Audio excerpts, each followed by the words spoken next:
एक छोटे से शहर में रोहन नाम का एक लड़का था। रोहन बहुत मेहनती था और सपने देखता था कि वो एक दिन बड़े शहर में पढ़ाई करेगा। उसने अपनी 12वीं की पढ़ाई अच्छे मार्क्स से की थी और कॉलेज के लिए अप्लाई किया था। लेकिन जब उसका कॉलेज का एडमिशन का रिजल्ट आया तो उसका नाम लिस्ट में नहीं था। रोहन का दिल टूट गया।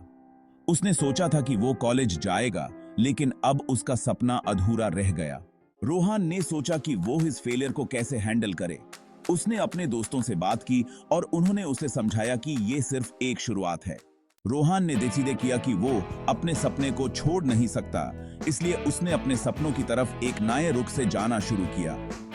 उसने अपने स्किल्स पर काम करना शुरू किया, जैसे कि ग्राफिक डिजाइनिंग, कोडिंग और एंटरप्रेन्योरशिप। एक साल बाद रोहन ने अपने खुद के स्टार्टअप की शुरुआत की, जहां उसने अपने डिजाइन स्किल्स का इस्तेमाल किया। उसका स्टार्टअप धीरे धीरे ग्रो होने लगा और लोगों का ध्यान उसकी तरफ अट्रैक्ट होने लगा। रोहन ने सोशल मीडिया पर अपने काम को प्रमोट किया और देखा देखा उसका स्टार्टअप हिट होने लगा। इसके बीच कॉलेज का एनुअल फंक्शन आया। कॉलेज की तरफ से एक बड़े चीफ गेस्ट को बुलाया गया, जो कि एक सक्सेसफुल एंटरप्रेन्योर था। रोहन ने सुना कि वो चीफ गेस्ट इसी कॉलेज से ग्रेजुएट हुआ था। रोहन को लगा कि ये एक मौका है अपने कॉलेज के साथ कनेक्ट होने का। उसने सोचा कि अगर वो इस इवेंट में पार्टिसिपेट करेगा तो शायद लोग उसकी कहानी सुनने और उसकी जर्नी जानने में इंटरेस्टेड होंगे। रोहन ने कॉलेज के इवेंट में अपने स्टार्टअप का प्रेजेंटेशन दिया। उसने बताया कि कैसे उसने कॉलेज रिजेक्ट होने के बाद भी अपने सपनों का पीछा किया और अपना स्टार्टअप शुरू किया। उसकी कहानी सुनने के बाद सब लोग हैरान रह गए।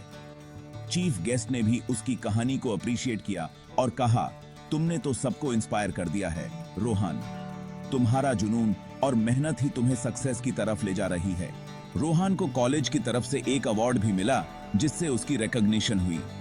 आज रोहन सिर्फ एक सक्सेसफुल एंटरप्रेन्योर नहीं है, बल्कि उसने कॉलेज की तरफ से एक चीज साबित की है कि कभी-कभी रिजेक्शन भी आपको जिंदगी के सबसे बड़ी सक्सेस तक ले जा सकता है।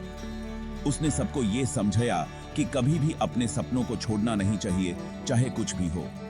रोहन की कहानी ये साबित करती है कि हार्ड वर्क, डेडिकेशन और परसिवियरेंस से आप किसी भी मुश्किल से निकल सकते हैं और अपने सपनों को हकीकत में बदल सकते हैं।